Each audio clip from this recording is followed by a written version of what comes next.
Well, welcome everyone to the remote commission meeting of June 28, 2021 at the Port of Olympia. The Port of Olympia is working diligently to address a threat posed by COVID-19 to Thurston County, the state of Washington, and the United States. On March 16, 2020, the Commission adopted Resolution 2020-03, authorizing certain emergency powers in light of the COVID-19 outbreak, including invoking applicable emergency exemptions to meeting notice requirements and location restrictions of the Open Public Meetings Act.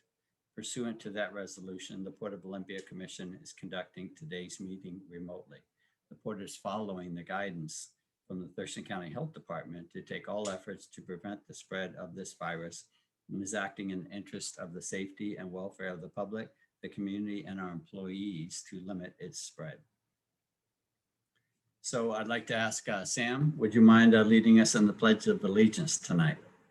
Certainly. I pledge allegiance to the flag of the United States of America and to the republic for which it stands, one nation, under God, indivisible, with liberty and justice for all. Thank you, Sam. So before I ask for approval of the agenda, I'd just like to announce that we had originally talked about having an advisory on the 5-person Port Commission tonight. Sam has asked for extra time and she's working diligently to get costs and timing and information together to present a thorough proposal. And so that would be on the agenda for 2 weeks from tonight. So with that announcement, we have the agenda in front of us and I'm asking for a motion to approve the agenda. So moved. Is there a second?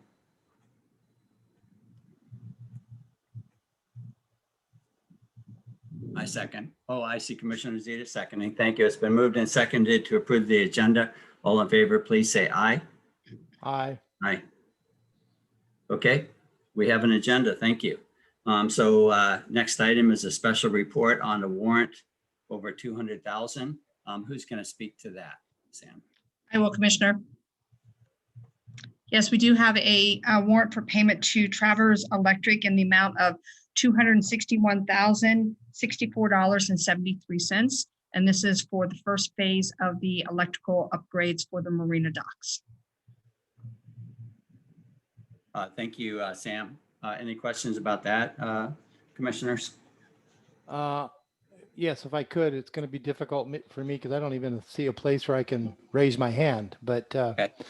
I just want to make sure. I think this is part of an additional discussion we're going to have a little later on closing out some of the public work documents. And I think this is part of that funding as part of that $270,000 or whatever is going to be brought up and talked about. Is that correct? That is correct. Thank you. Good.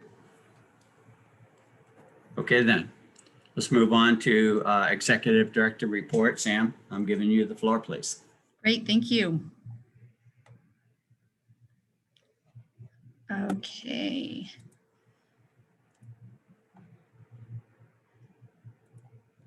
All right, if you can go to the next slide, please.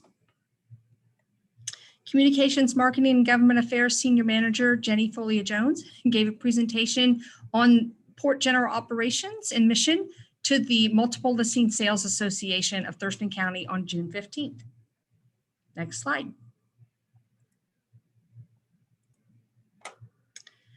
On June 16th, the Port was pleased to be the presenting sponsor of the Thurston County Chamber's 116th annual meeting. It was also the first in-person chamber meeting to take place in over 15 months since the pandemic began. I had the honor of welcoming everyone back. It was great to see people, and real life is definitely by far the largest group that I had been in.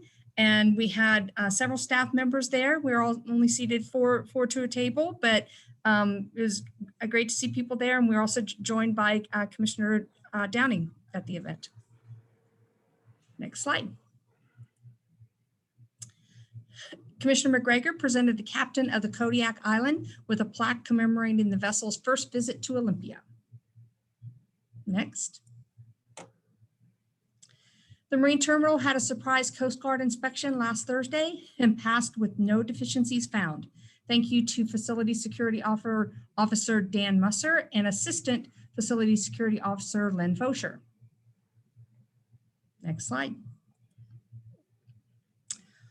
On Thursday, June 24th, I, along with Commissioner Zita, attended the Sea Level Rise Collaborative Executive Committee meeting, and it was the inaugural meeting, and I believe Commissioner Zita was elected vice chair of that committee, if I recall correctly.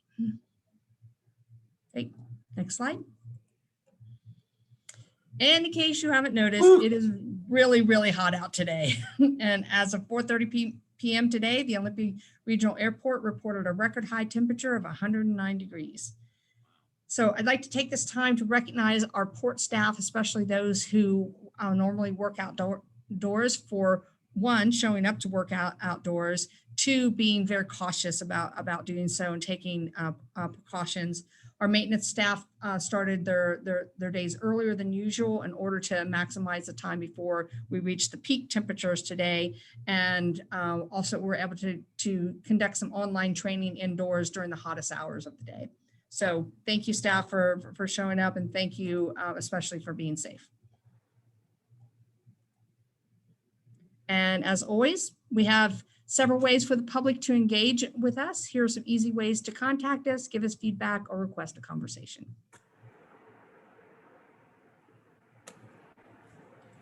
Thank you, Sam, for that report. I would just like to add that the Port of Olympia was a partial sponsor of the Thurston County Chamber meeting, and it was, if I'm not mistaken, the first in-person meeting. So everybody was just elated to look across the room and see people.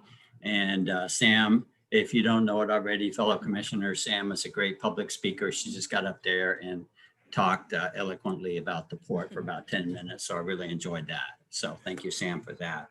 Great. Commissioners, any other comments on the executive director report? If I could have just Commissioner Downing, as we move through the program tonight, since I don't have camera and you can't see if I have anything to say, and rather than interrupt another commissioner at the same time, I wondered if you could just call on me when you're ready for comments. I prefer to let Commissioner Zita go first, and then you could call on me rather than me trying to interrupt or whatever, interject when I shouldn't be. So thank you. Sounds like Commissioner McGregor, if you don't mind, I propose that Commissioner Downing go ahead and call on you first. That will make things simpler. Fine. Okay. I'll leave it up to the chair. Thank you. Thank you. Thank you for that flexibility, commissioners. Next item then is the litigation report, and our own Felicia Brown. Hello, Commissioner. We do not have a litigation report this evening. Thank you, Felicia. Thank you for that. At this time, we move to public comment and commission response, and I didn't see a list from Tracy. I did not know if we had any folks signed up ahead of time for public comment. I did not have anybody sign up ahead of time, Commissioner. Thank you for that. In that case, I'm going to ask the attendees, and I see a hand raised already. And so I'm going to call on Madeline Bishop for our first public comment. Madeline.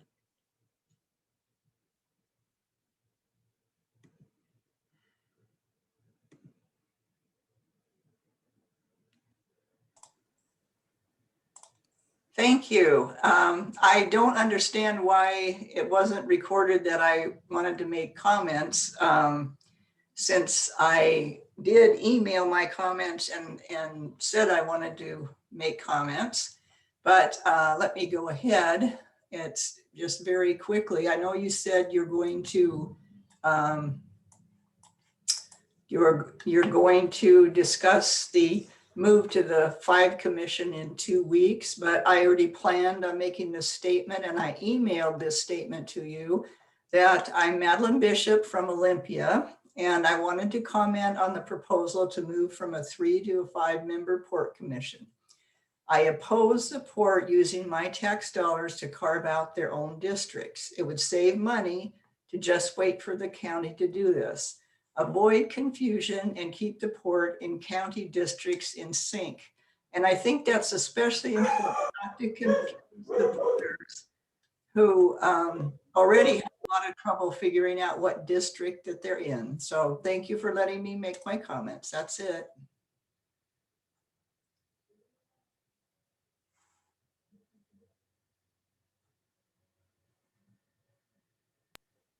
Thank you, Ms. Bishop, for your comments.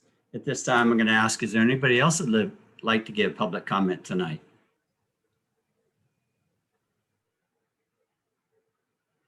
We have no other hands at this time. Okay, one more time. Is there anybody else that'd like to give public comment tonight? In that case, I'll go ahead and turn to commission response. Commissioner McGregor, do you have any response to Ms. Bishop's comments tonight?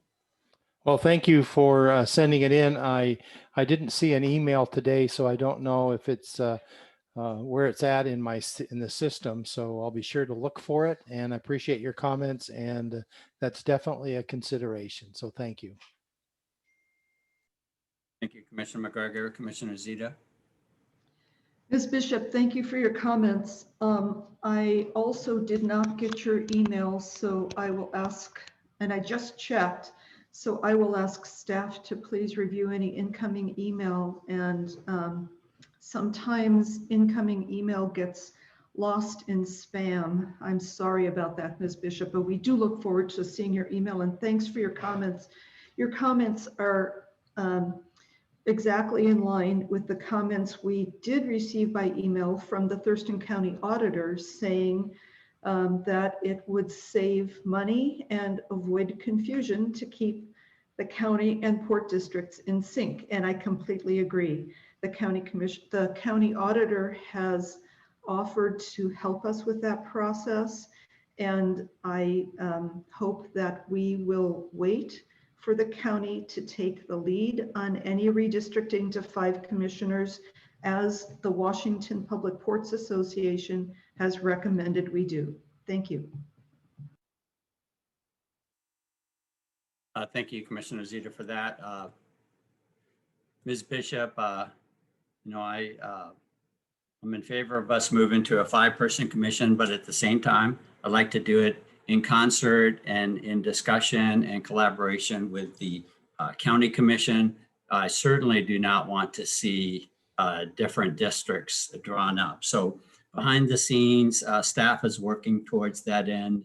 You'll be glad to know. And I think that it's totally doable for the county commission and the port commission to agree on districts as we go, assuming the vote of the people is positive for the port to go to 5 commissioners. So thank you for your comments. Okay, next we're going to move on then to the consent calendar. We have approval of minutes of May 17 commission work session. And we have bills and vouchers for May, batches 18 to 21, in the amount of $884,700.20. Would a commissioner like to make a motion? I'll move to approve. Is there a second? It's been moved and seconded that the consent calendar be approved. The consent calendar containing the minutes of the commission work session of May 17, 2021, and bills and vouchers for May batches 18 to 21 in the amount of $884,700.20. All those in favor, please say aye. Aye. Aye. Motion passes. Thank you, commissioners. Next, we have an action calendar item, which is the resolution 2021-03 Commission Code of Governance and Conduct. And Heather Burgess of Phillips Burgess Law is presenting. Welcome, Heather. Thanks, Commissioner. This is Heather. Can you hear me okay? Yes. Okay, perfect. Thank you. Good evening, Commissioners. I'm Heather Burgess. I am Special Contract Counsel to the Port of Olympia. I'm here this evening to present an advisory item for you, which is Resolution 2021-03, Adoption of the Code of Governance and Conduct for Commissioners. Can I have the next slide, please, Tracy? Thank you. I have a very brief presentation this evening. I just wanted to take a moment to review for the commission, and there's some detail in the cover memo for this agenda item, the history of how we got here in developing this particular resolution. There was a series of meetings going back to August of 2020 in terms of updating the resolution. We did a work session at that point to go over potential inputs and changes. And then on the June 7th, 2021 work session, I presented a proposed draft resolution and solicited your feedback on that document for this advisory item. The changes that were suggested at that point were mainly corrections. There were a couple of typos that the commission kindly noted, and so those were fixed and revised. And so the resolution that you see in your packet this evening is substantially the same as the one that was in the June 7th, 2021 work session packet. So if the commission were to adopt this item, and I believe it's advisory, although you called this as action calendar, Commissioner, apologies. Oh, really? Just a second, Heather. I called it, it's under the action calendar. So you're saying that our agenda is incorrect? We're not to take action tonight? Well, I thought I was on your advisory calendar and then you called it for action, but I have the motion teed up for you. So I see us as action calendar. So that works for me. I had teed this up though as an advisory calendar item in the agenda memo. So I defer to Sam on that. I just realized that in going through the presentation. Yeah. Sam, is there any clarification? Yeah, if I'm recalling correctly, since there was such minimal discussion and feedback and input on the original draft, we decided to move it directly to action, but it's really at the commission's discretion how they'd like to proceed. There's definitely a precedent for having discussed something as advisory in a work session and then moving on to action on the regular business meeting schedule. Perfect. So with that clarification, it doesn't change the substance of my presentation. It just changes potential timing of commission action. So this is on your action calendar for adoption this evening.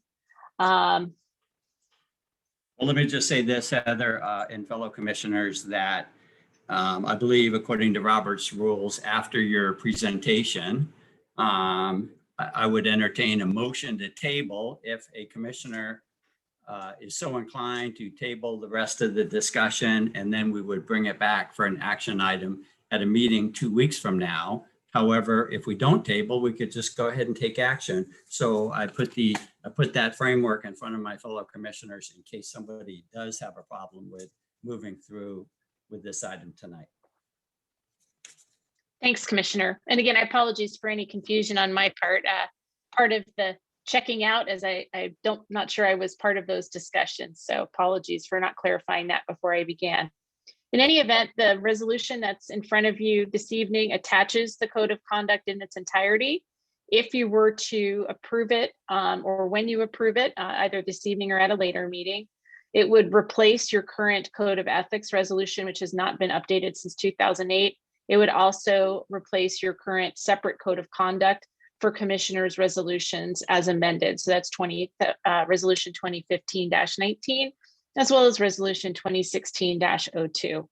So that's the consequence. It's an entire repealer and a replacement with a new and updated set of governance and conduct rules with a differing and single mechanism for review and enforcement of complaints.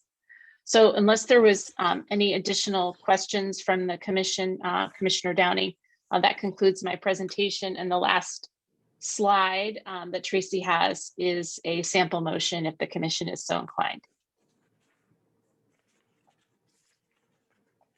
Thank you, Heather, for that presentation. Commissioner McGregor, do you have any questions or discussion regarding this new resolution that's in front of us? I don't. Can you hear me? I'm getting an Yes. echo, so I don't know if. Oh, you But sound great. Okay, thank you.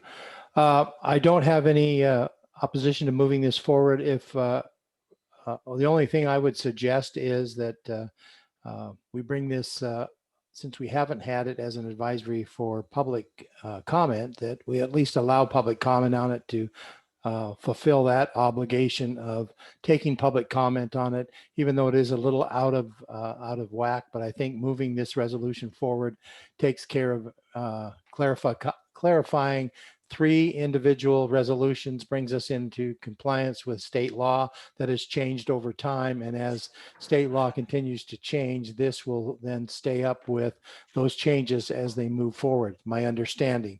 And Heather can confirm that one way or the other. But I don't have a problem making the motion to move it forward, but with the consideration that we do take any public comment that may come from it. Thank you, Commissioner McGregor. So it's been moved to approve Resolution 2021-03 Code of Governance and Conduct for Commissioners, with the stipulation that we first hear public comment on this item. Is there a second? Second, for the purpose of discussion. Thank you, Commissioner Zeta. So it's been moved and seconded to approve Resolution 2021-03 Code of Governance and Conduct for Commissioners, with the stipulation that we include public comment before voting. So I at this seconded time, for the purpose of discussion. right, and it's back to you, Commissioner Zeta, for discussion. Go ahead. Yes. Heather, thank you for bringing this to us. And I want to thank you for calling it to our attention that this should have been on the advisory calendar. You are right, as you pretty much always are. It should have been on the advisory before coming to action. And as Commissioner McGregor points out, part of the reason for doing that is so that the public is adequately notified and has adequate opportunities to make public comment. Heather, you owe us no apology, and someone probably owes you an apology for promoting this from advisory to action without consulting you. That said, I agree with Commissioner McGregor's proposal that we open this for public comment.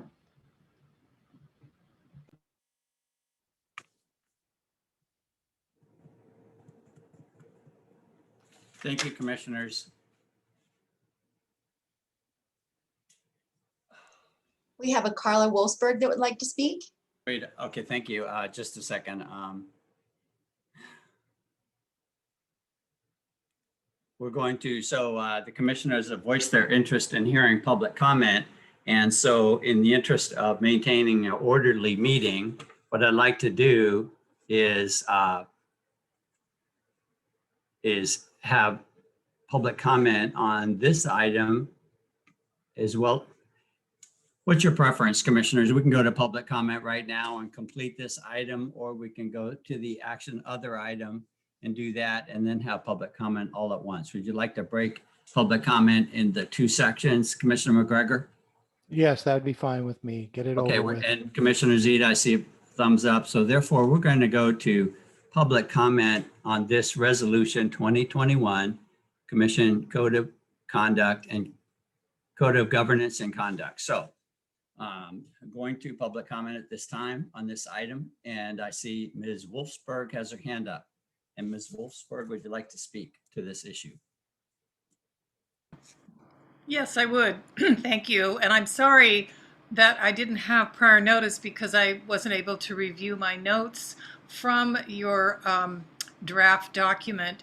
But one thing that does come to mind that I believe is in there relates to the approval by 2 commissioners of not including written public comments in your published minutes. I believe this is a very important issue, and I believe that the public has a right to read what other people are commenting on. And that seems to me to be the only way to do it, unless you are requiring the public to make a public records request every week to ask for public written comments. So I would wish that you could change that piece in your code of conduct and governance. Thank you. Thank you, Ms. Wolfsberg. Would anybody else like to give public comment on the proposed resolution entitled Port of Olympia Commission Establishing a Code of Governance and Conduct? Anybody else like to give public comment before the commission takes action on this?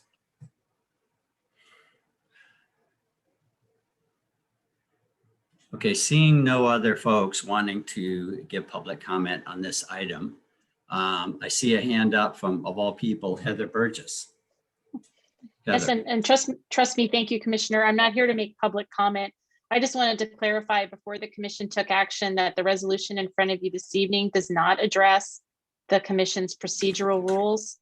And so I believe that your commenter's comment is directed towards changes that may or may not be contemplated or have taken place in your rules resolution, which operates as your meeting procedure and bylaws. So there's nothing in the present resolution that addresses your meeting procedures. This is solely governing ethics and conduct of individual commissioners with respect to those matters. Thank you.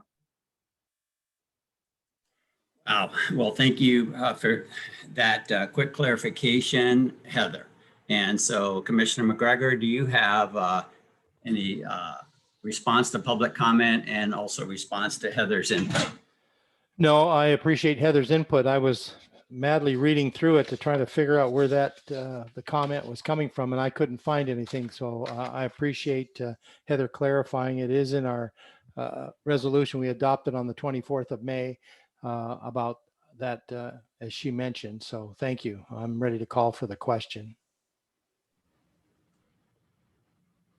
Thanks, Commissioner McGregor. Is there a second for the call for the question? I believe we are still having commission response to public comment.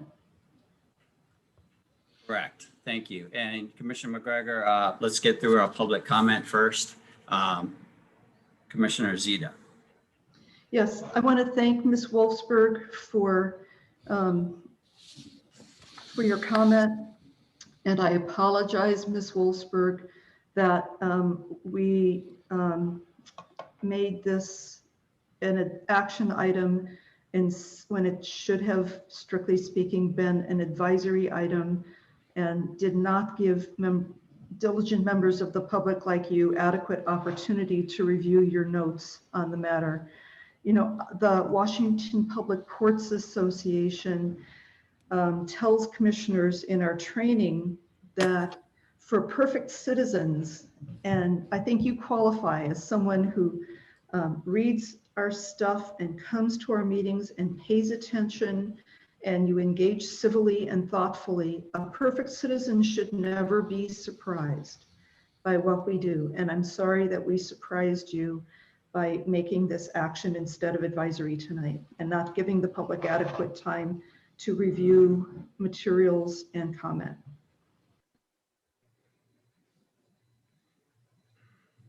Thank you, Commissioner Zita and McGregor, for your comments. And so my comment back to you, Ms. Wolfsberg, is this. First of all, thank you, Heather, for being so ready to clarify where we do or don't discuss written comment, and it's not in this resolution. Therefore, you know, it's not the subject of this resolution. So, you know, I read the thing front to back, and, you know, I was, 100% okay with it, but it skipped I thought to myself, did I miss that section where we talk about written comment? So, but Ms. Wolfsberg, my position on written comment is this, that the minutes we take, Commissioner Zita, I'm responding to the public and their issue.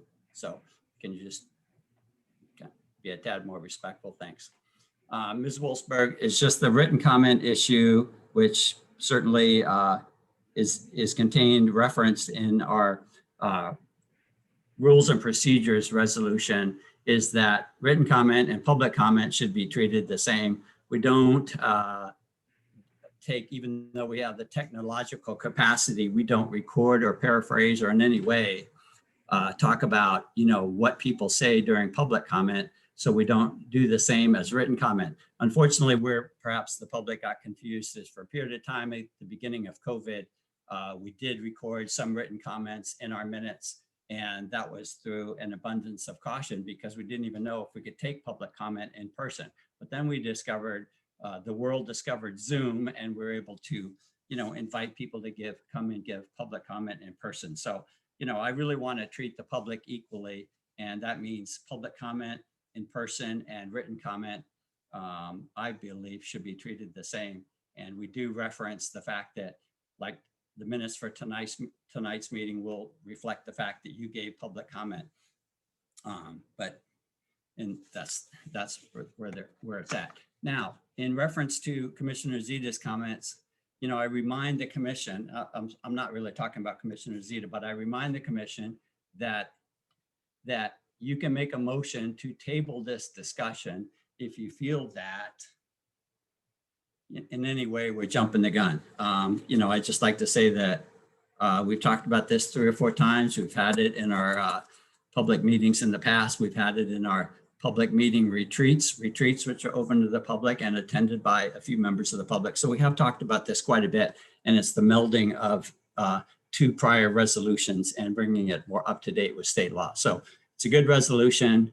My last thing is I need to call on Sam because I think Sam had a comment or something to add to the discussion before we move forward.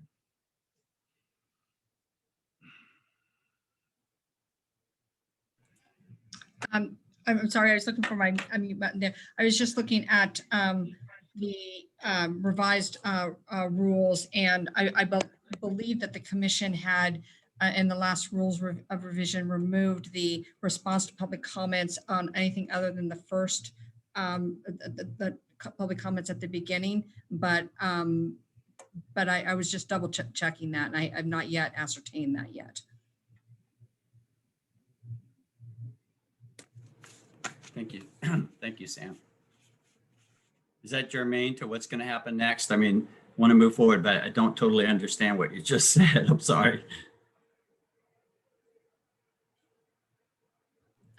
That's fine. I think that you've taken public comment and you've responded to it. I believe that in the discussion in the revision of the rules resolution that the commission chose not to have responses to public comments other than the first public comment period at the beginning of the meeting. Oh, I see. Okay, thank you. Thank you for that. At this time, we have a motion on the table to approve resolution 2021-03, which is the establishment of a code of governance and conduct for port commissioners. And that was moved and seconded with the stipulation that we receive public comment. So at this time, I'm going to call for the question. It's been moved and seconded. All those in favor of approving this resolution, please say aye. Aye. Aye. Okay, Call resolution for a passed. roll call vote. Call for a roll call vote on this in the minutes. Got it, Commissioner Zeta, thank you. This time, we're going to go ahead and move on to the action other calendar, which is called Capital Projects Final Acceptance, and our own Rudy Rudolph is presenting. Welcome, Rudy. Thank you. Good evening, commissioners. I'm here tonight to present to you 3 of our capital projects for final acceptance. One of the reasons that obviously we're bringing this is called for in the RCW. I would suggest that if you have trouble sleeping at night, you could refer to sections 39.08, 48.28, and 60.28, which would help give background as to why port commissions do final acceptance on the projects. And you might also be asking, why is it on the action other calendar? This is essentially a ratification of an administrative procedure, which you'll see as I go into the presentation here, why that is. Next slide, please. So this first project is the electronic kiosk at the marina. And I want to talk about, just in general, quickly, 2 slides, Public Works project closeout stages. There are those 6 stages of closeout for Public Works projects. I'm not going to read them. You can read those, but we are essentially at the 3rd one here at the final acceptance phase. Next slide, please. And final acceptance says that the governing body accepts the work as complete, the documentation required by the contract is complete, and that all documentation required by law is furnished by the contractor. Next, please. So the project description here is the purchase and installation of the Ventec electronic kiosk at the marina. Next slide. Initial project budget was $15,000. As you can see, the actual cost $1,088.93, which left us about $4,100 under the budget for that. Next slide. The installation and renovation was done by port staff. I got to give great kudos to our maintenance staff, and specifically Larry Orcala, who worked on some of the renovations to the concrete and the building, as well as, I remember on the photos, Ian was out there as well. And in terms of the customer awareness, we had Dylan and Mallory. Next slide, please. So here we have sample motion for the Port Commission authorizing final acceptance of the kiosk project, the amount of $10,888.93 under the capital project MB 2102.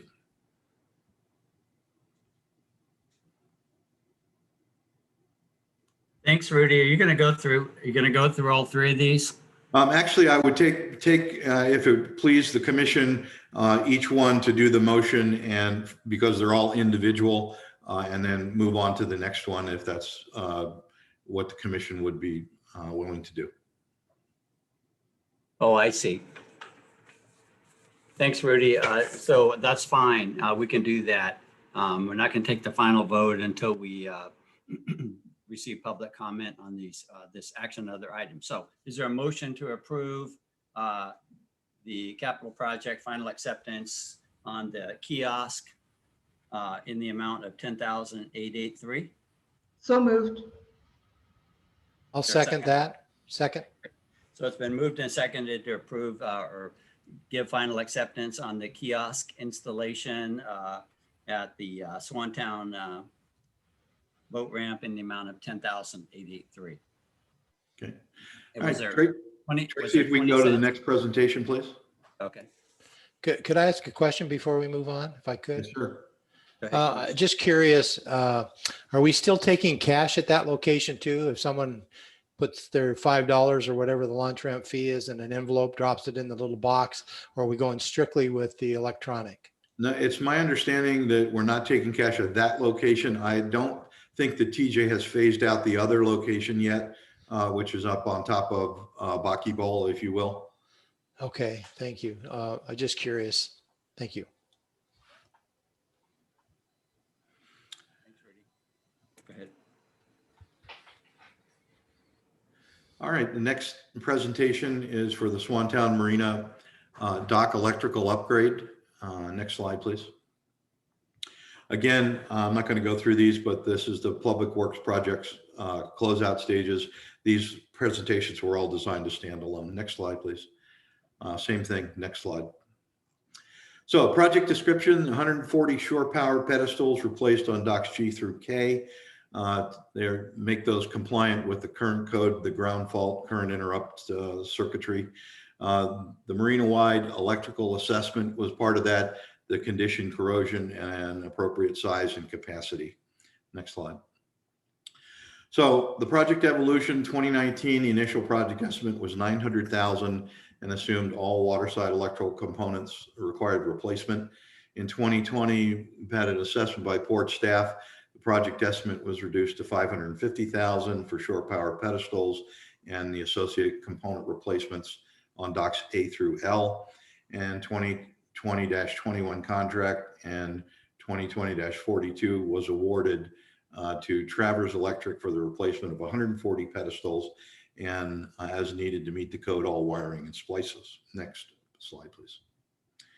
Initial project budget, $550,000. As you can see there, $331,000 and change awarded the contract. The final contract cost came in at $273,567 and change. And that left the remaining project budget, if you will, of what you see there, $276 and change. Next slide, please. Just some photos of the installation of the before and after, if you will. Next slide. And each pedestal was checked for the proper amperage range, continuity, and sensitivity. All the wiring was checked for sizing, rating, grade, and general condition. Each splices were checked for visible corrosion and signs of grounding. And the shore power pedestals to operate as designed and within the design criteria outlined in the original construction plans. Next slide, please. And for this one, another sample motion, and I'll allow you to read that. Thank you. Thank you, Rudy. Any questions on this particular project before we entertain a motion? I do have one. If I always have a question, it seems, Rudy, but anyway, here we go. You show a balance of about 276,000 left on the original. Let me see if I can get this right. Let me find it. 276,000 of the remaining project budget. Is that going to be used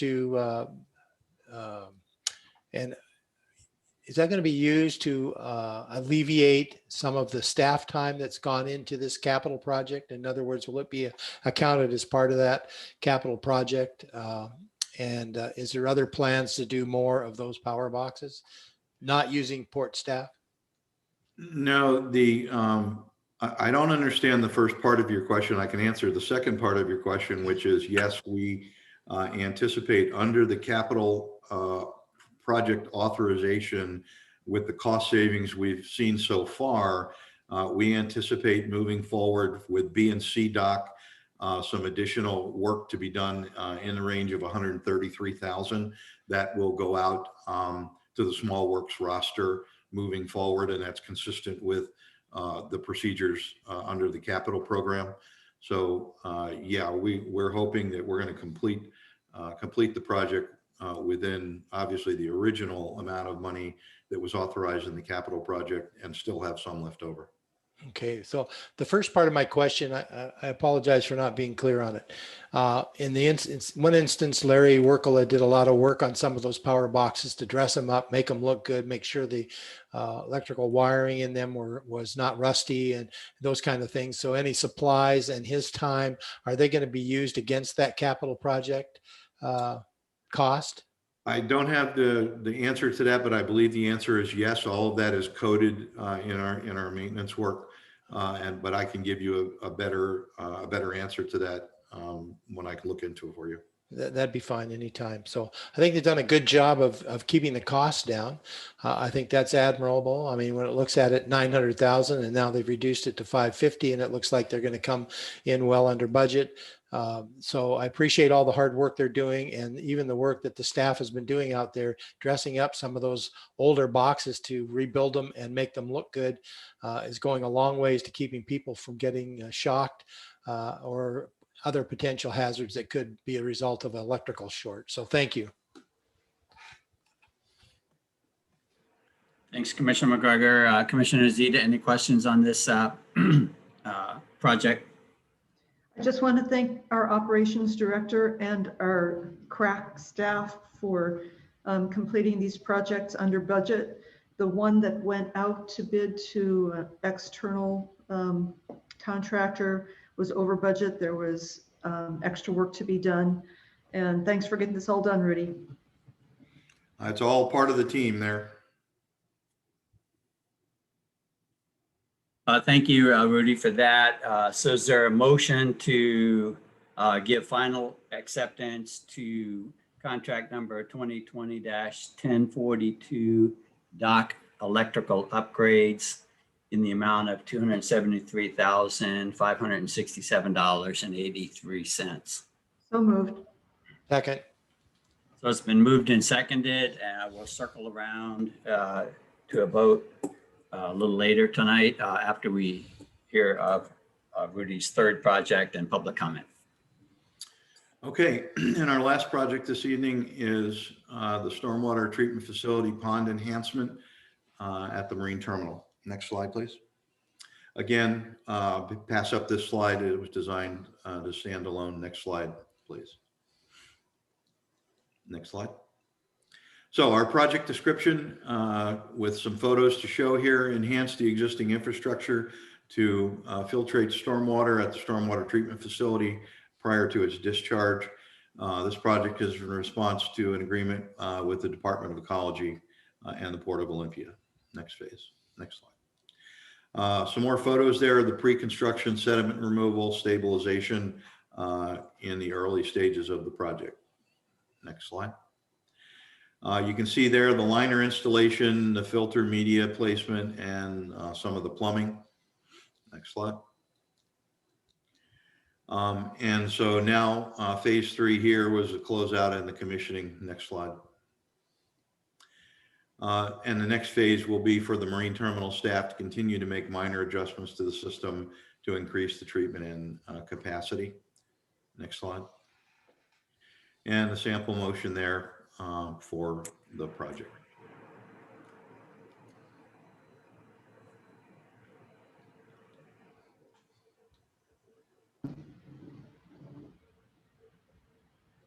Okay, thank you. Thank you, Rudy, for that.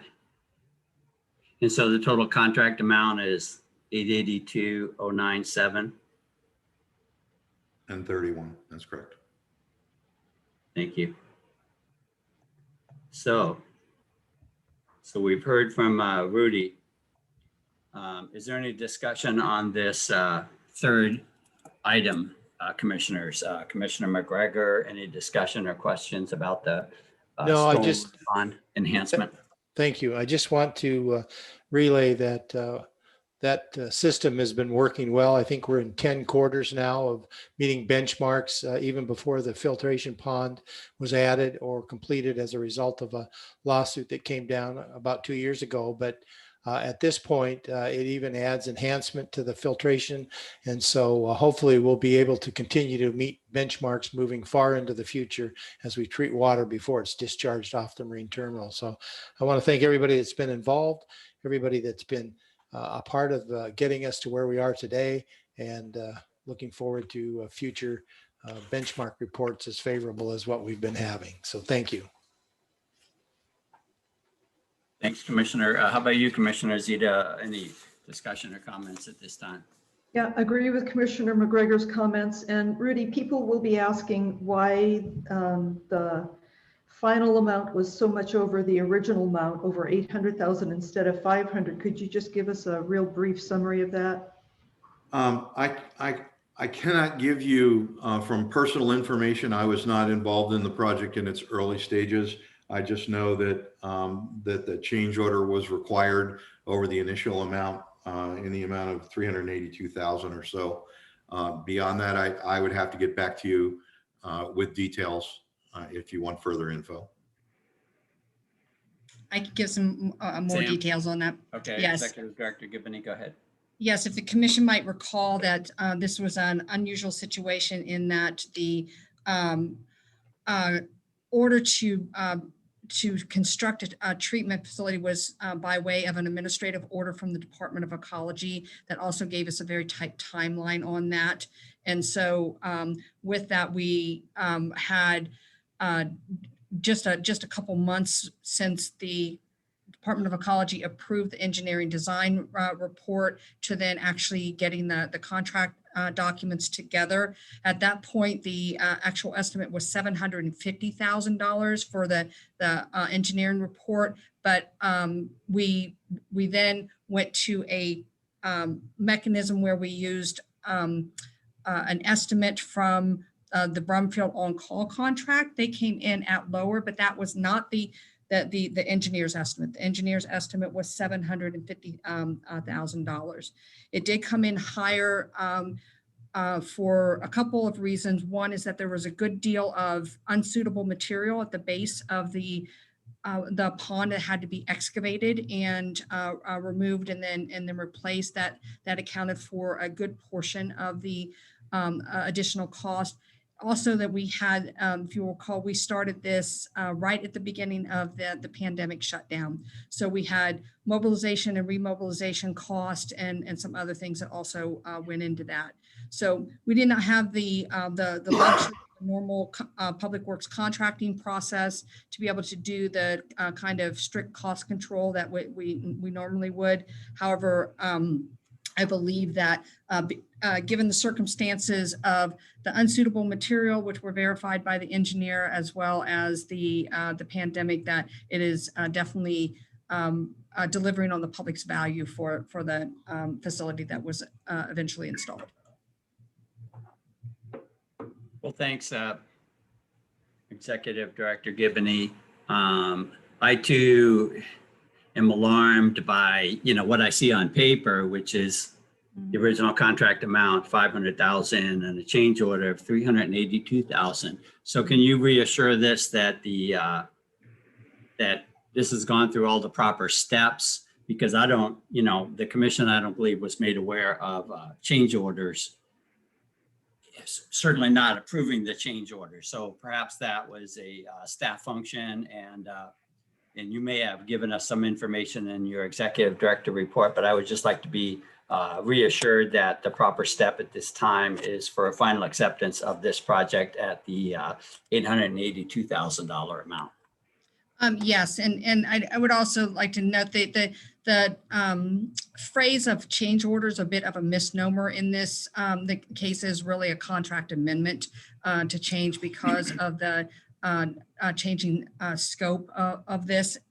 And it has been, the project and all the deliverables, including the quantities, were reviewed by Pioneer Technology, which was the design engineer on this. And so all of the items that were paid were verified by our both on-site inspector as well as then by the design engineer. So that's a normal process that a public works project goes through. Because we're a port, it's a little bit different since we don't have a PE on staff any longer. We did take those quantities back and have them be verified by Pioneer with the assurances of the observations of our in-house staff. So yes, I can assure you that the work was completed. It was completed for the agreed to unit prices. It's just that those units changed considerably with the amount of excavation that needed to occur, as well as there's some other, that was the bulk of the change of the price. And as I recall, this, it really was at the beginning of COVID. So you had a completion Absolutely. date of, I believe, what was it, April 30th or something? April 30th. Mm-hmm. Yeah, so that was right when people were just totally going nuts over COVID, and understandably so. So it looks like the port, while we fared really well in a lot of areas, we took some hits, as a result of COVID. So thank you. Okay, at this time, if there's no further discussion, I'd like to open it up to public comment on any of these three action other items: capital projects, final acceptance of the kiosk at the boat launch, the dock electrical upgrades in Swantown Marina, and the enhancements to the stormwater pond on the marine terminal grounds. So is there any public comment on these three action other items?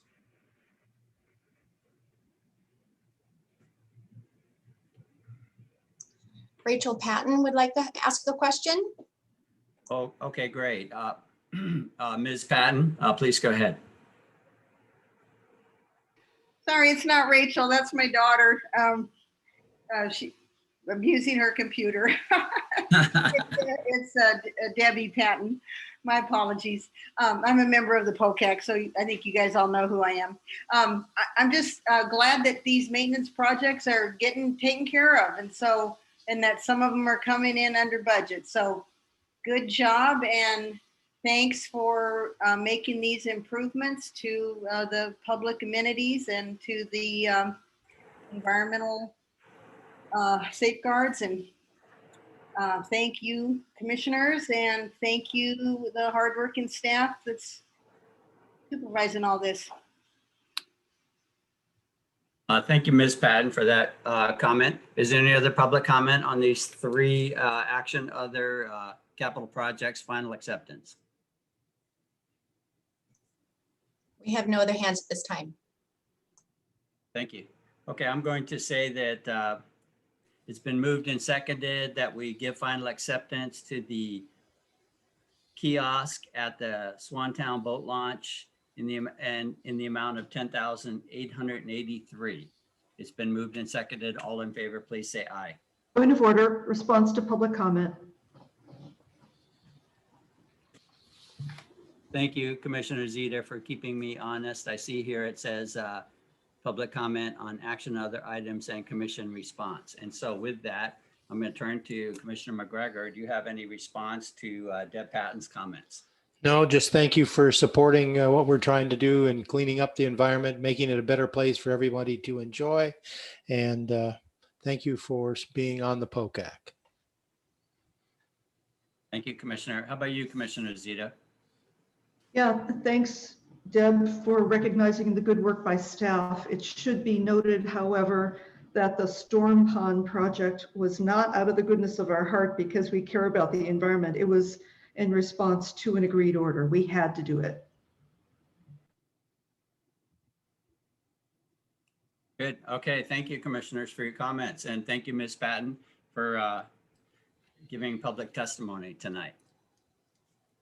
So with that, it's been moved and seconded that we give final acceptance to the kiosk construction at the at the Swantown boat launch in the amount of $10,883.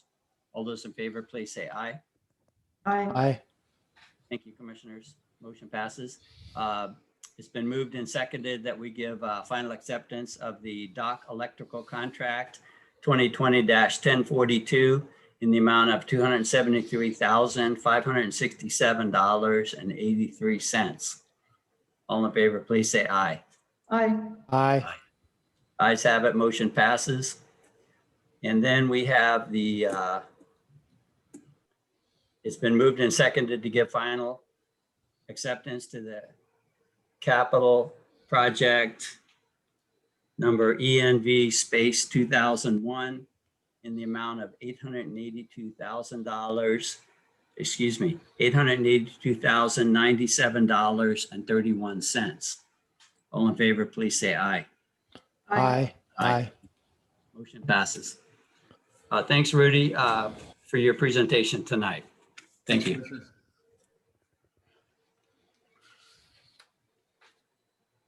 Okay, moving on. Right on down the list here. Just let me get my pen out and check mark. Done with that, done with that, done with that. Next, we have commission reports and discussion. Commissioner McGregor, do you have any items?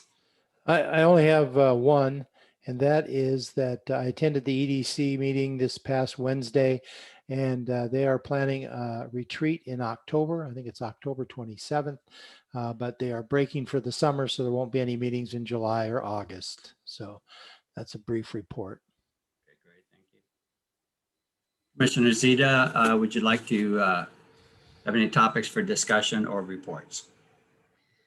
Yeah, I'll be representing the port at the Thurston, the TRPC retreat. It will be a 2-day retreat. The first day is this Friday. I'll brief you on what we do there.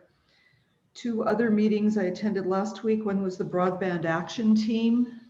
That is being organized. Are you with me, Commissioner Downing? I am. I'm sorry, I'm looking from my calendar so I can speak eloquently right behind you. Sorry to distract you. Go ahead. Broadband Action Team met last week. The meetings are being coordinated by the county. The Nisqually tribe is taking the lead on this action. The tribe and the county and the PUD are actively involved in planning how to provide broadband access to underserved areas of the county. This is smart, data-driven planning, and the tribe has already earned a big grant for this purpose. Port staff are attending. I'm not sure that we're actively involved in this process. Ports all over Washington State, as you guys know, have been helping their counties get better broadband access, and the legislature has expanded ways that ports can help. Our POCAC is studying this, and I'm looking forward to their subcommittee report on broadband. I recommend that the Port of Olympia find out from this broadband action team how we can make real contributions to our regional partnership. They are up and running, and we should be helping substantially. Second is the Sea Level Response Collaborative that Executive Director Gibney mentioned last Thursday. Danny Madrone of Olympia self-nominated as chair. I am vice chair. We adopted the Olympia Sea Level Rise Plan as our collaborative's strategic guidance document, and we adopted our 21 through 25 draft work plan. There are several issues that the port should consider. I promised them I would bring these to the commission. Olympia, LOT, and Department of Enterprise Services are all collaborating on emergency planning about flooding from sea level rise. The port should also be collaborating with this group on emergency planning.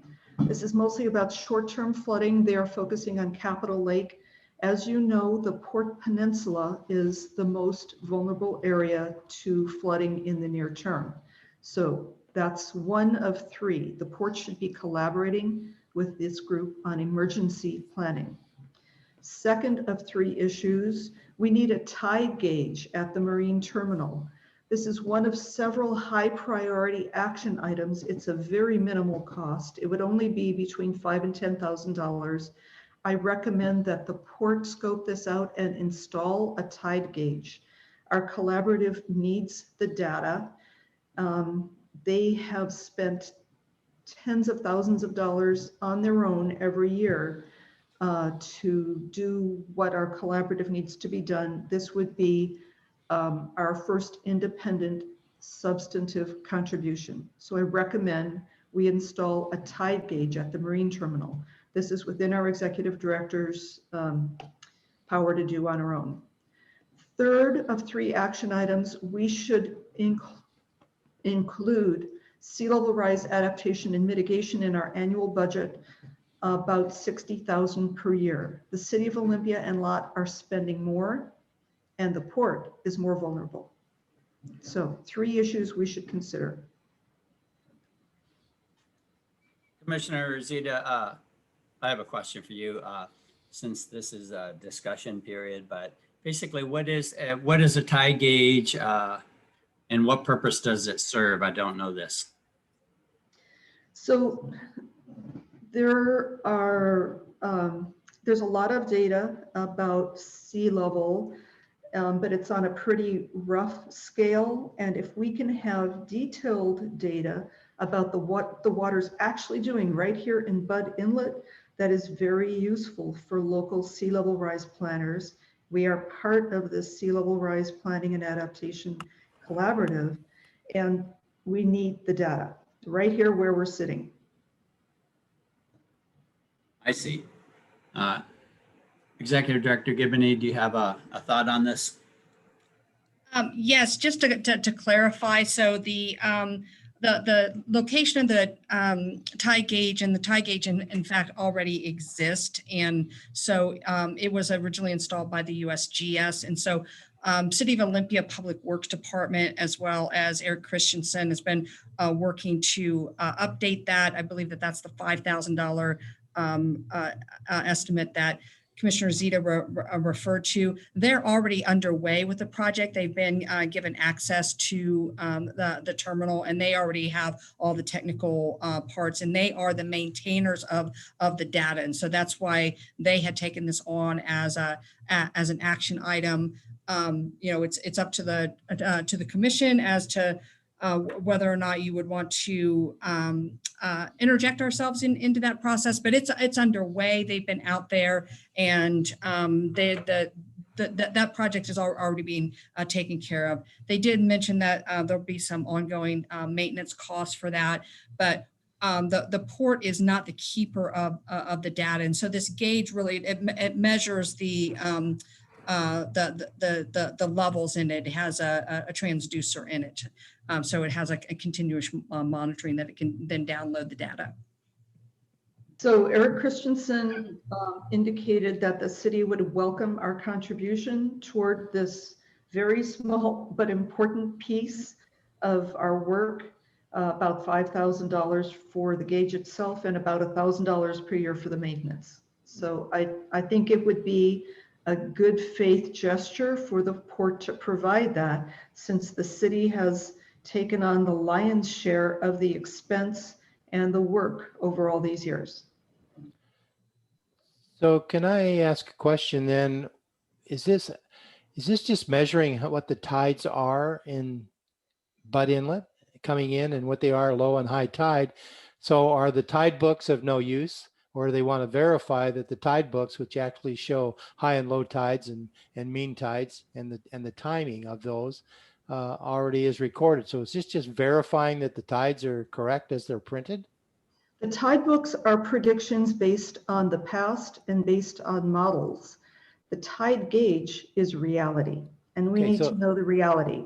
So that's a yes. Simple answer No. is yes. No, It's- that's a no. That's a no. The It's- data is not simply verifying what's in the books. The data gives us more information. What's in the books is a guess. Sometimes it's a good guess. I mean, it's usually a pretty good guess, but with sea level rise, the projections, the guesses made in those tide books get further and further off. And we need to know the reality on the ground, on the water. And that's what we get from the tide gauge. Okay. Thanks. I see. Well, Commissioner Zeta, you've mentioned a lot of things. I think that we just signed on to the collaborative between the Port of Olympia and the lot and the port. So I look forward to guidance in the form of a work session item on the part that Port of Olympia, should play in all of this. And so, I think we recently agreed to a financial contribution, but that was more of staff hours and funding, what was a quarter FTE staff person. So if there's needs be up above and beyond that, then we should look to put that in the budget and and approve a budget accordingly. So Well, the $5,000 for the tide gauge is within the executive director's designated authority, and I move that we direct the executive director to provide that support.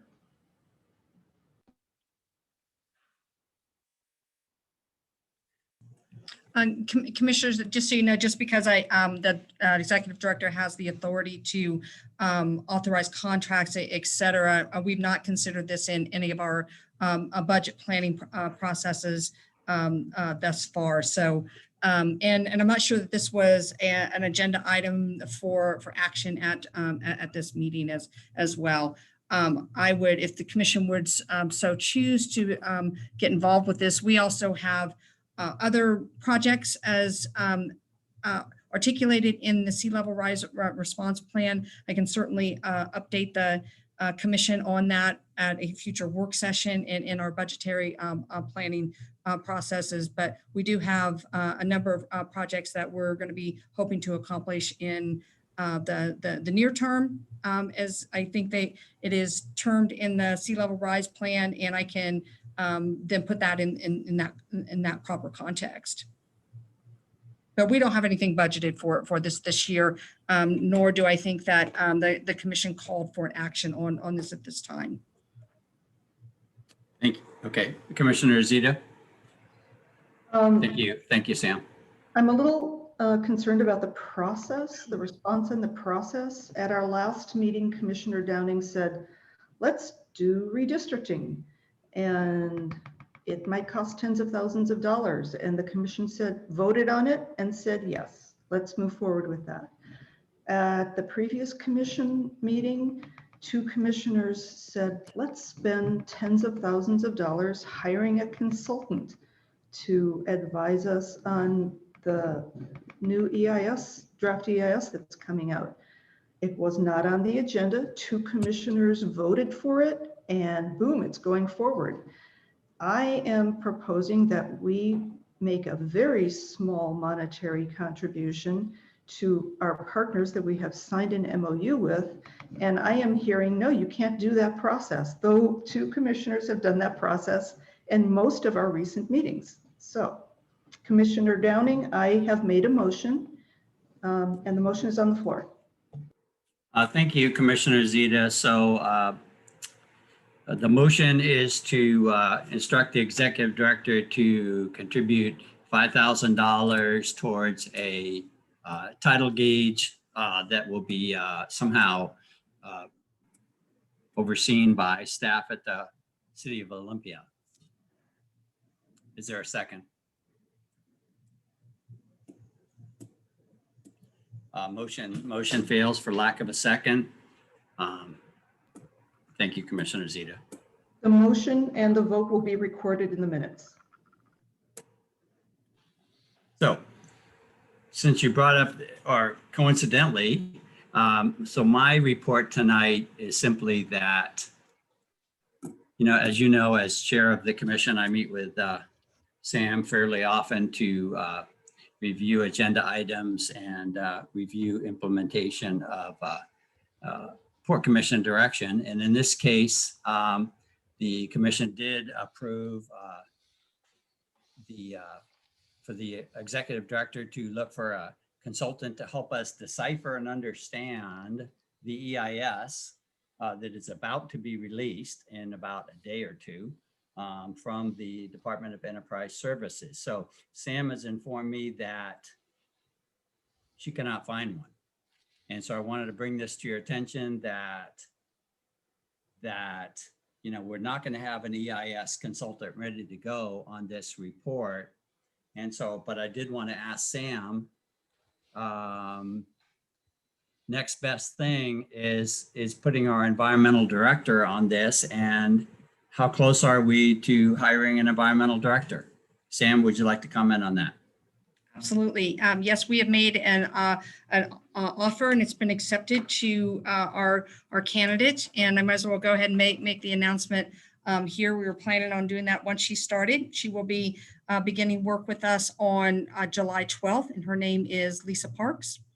And she comes with a great deal of prior port experience and planning and environmental planning experience. So we will be looking at doing that, the review in-house for now. And just to clarify, Commissioner, I had not yet found somebody that was willing to give us an estimate. So anyhow, Miss Lisa Parks will be beginning with us on July 12th. And super happy to have her coming aboard. And so okay, good. And so, but I'm concerned, and that's why I'm bringing it up, because it's obviously a tight timeline. The report comes out in a couple days. Somewhere along the way, I heard it's 600 pages long.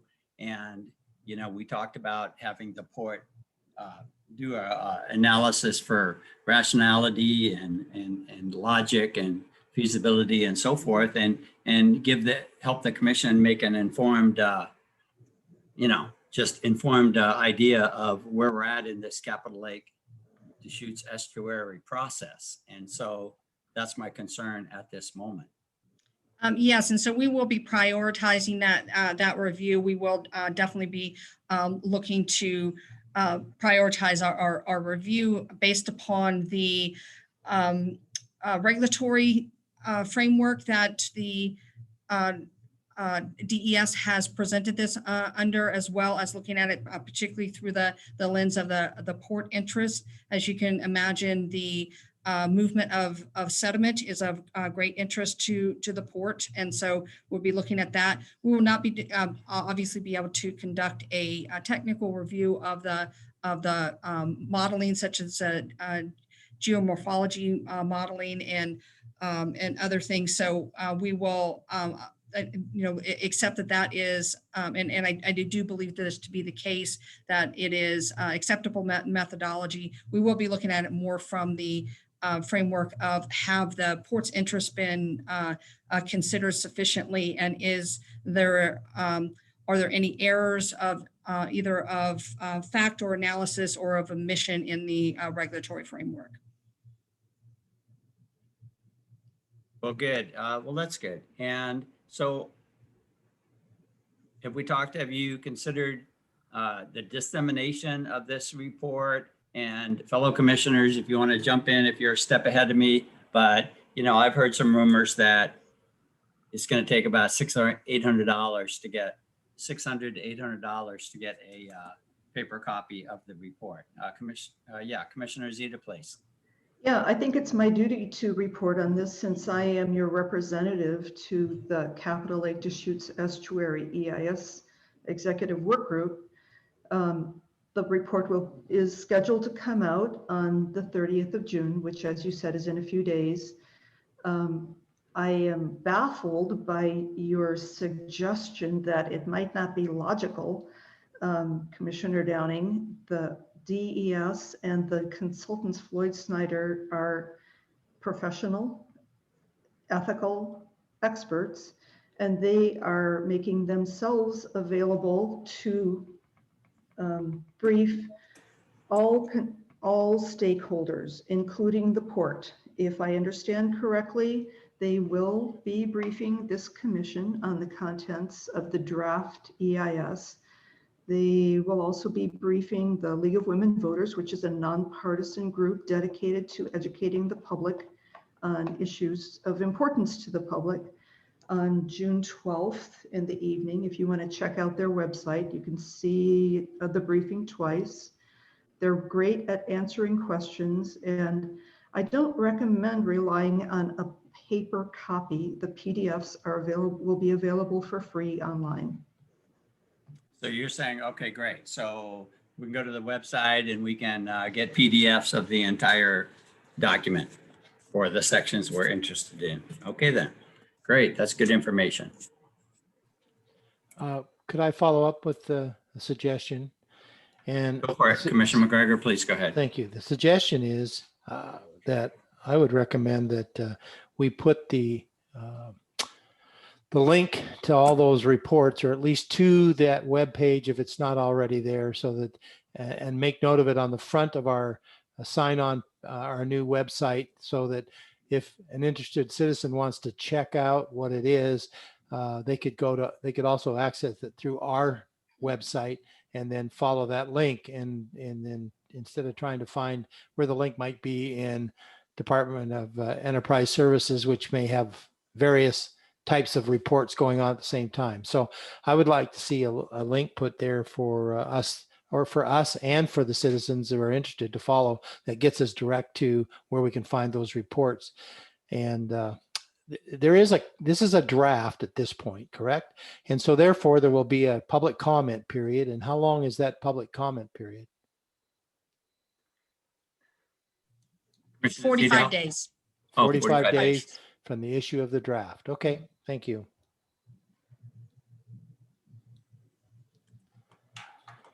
Thanks, commissioners. Is there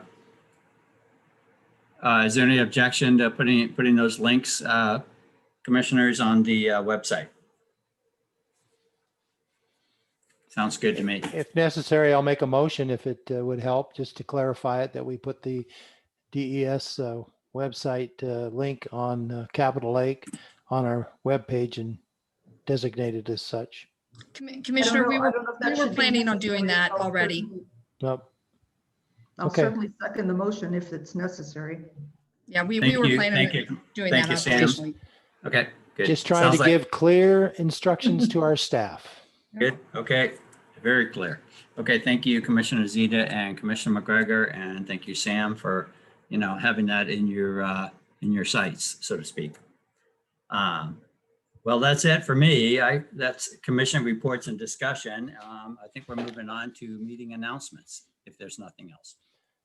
I have other business, if I could Other interject. business, okay. I have, Can you back up a slide? Thank you. Commissioner McGregor, please. Yeah, I have two things. One is a $64,000 question. Since the the Mariners, you can attend the Mariners game in person without any reservations coming up here soon. I understand through the rumor mill. I wonder what the process is for getting us back and meeting in person. Is it we have to wait until the declaration of the emergency is over, or just where are we on that? And I know staff doesn't want to hear this, but I would like to see where we are getting on that, because I have been inquired by a couple of people when that might happen or what needs to happen to make it happen. So that's one question which can be answered later or whatever, but that is a question out there. What's your other question? The other one is we have an executive director that is due an evaluation here. It is June, and we do have a process to follow. So I was just wondering if you could comment on the process for that, Commissioner Downing. Great. I'm going to defer the first question to Sam, because truthfully, we have not spoken about it. But Sam, do you have anything to add to the resumption of in-person meetings? Certainly.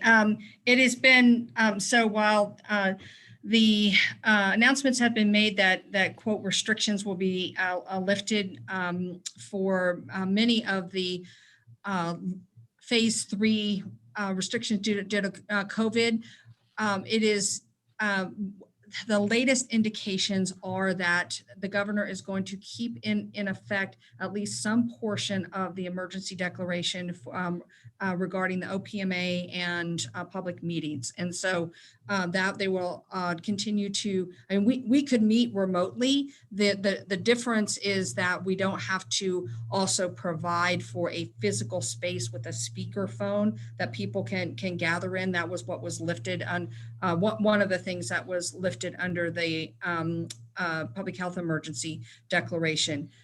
Latest indications is that that's going to remain in place so that we can continue to meet in remotely without having to go through that.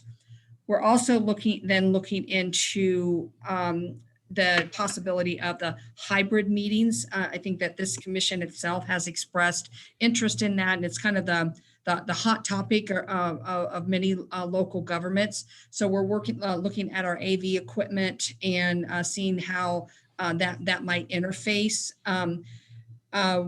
We do not have a solution yet, but we are working on that.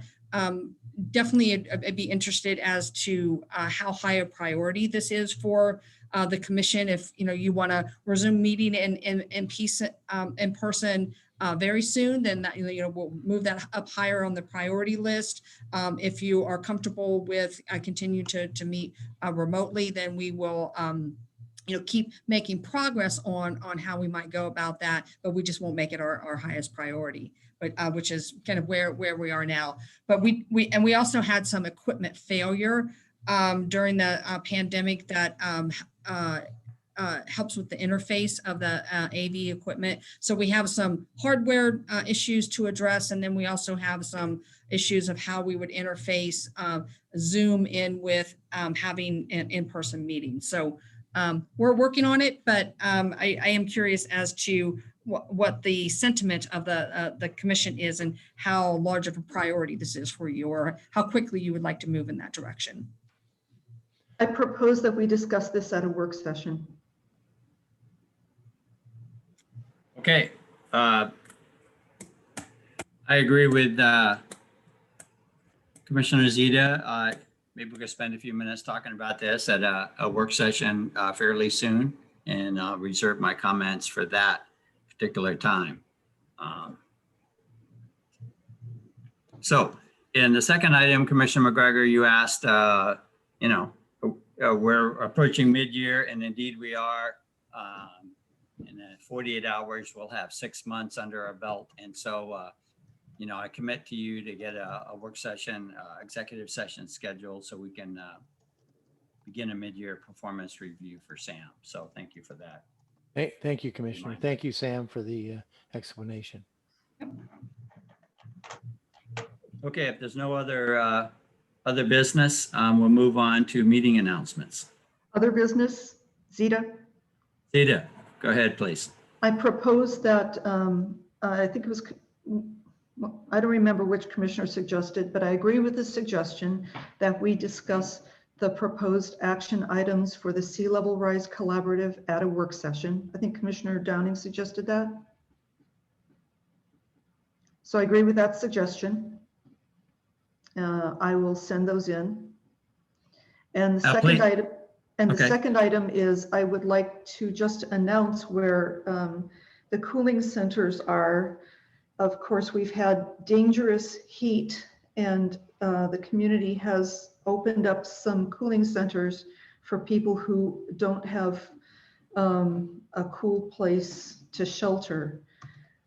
Some of these are still open, basically libraries, community centers, some fire stations, and senior centers. If you don't have a cool place to shelter, libraries, community centers, senior centers, and some fire stations. Please try and stay cool. Thank you, Commissioner Zeta, for that public service announcement. Yeah, it's very, very important to get that information out there. I never thought that a heat event would be just like a storm, but the impact is just as great. So, okay, with that, I'm going to go ahead and turn to meeting announcements. And we have a special commission work session coming up, and it's special because it's on, I believe, a Tuesday because of the holiday. So Tuesday, July 6th at 2:30 p.m., special commission work session. Then on July 12th at 5:30 p.m., commission meeting. And a week later, a week after that is the regularly scheduled commission work session at 2:30 p.m. So, well done with our business tonight. Do I have a motion to adjourn? So moved. Is there a second? Second. It's been moved and seconded that we adjourned. Thank you, everyone. Good meeting. We are adjourned.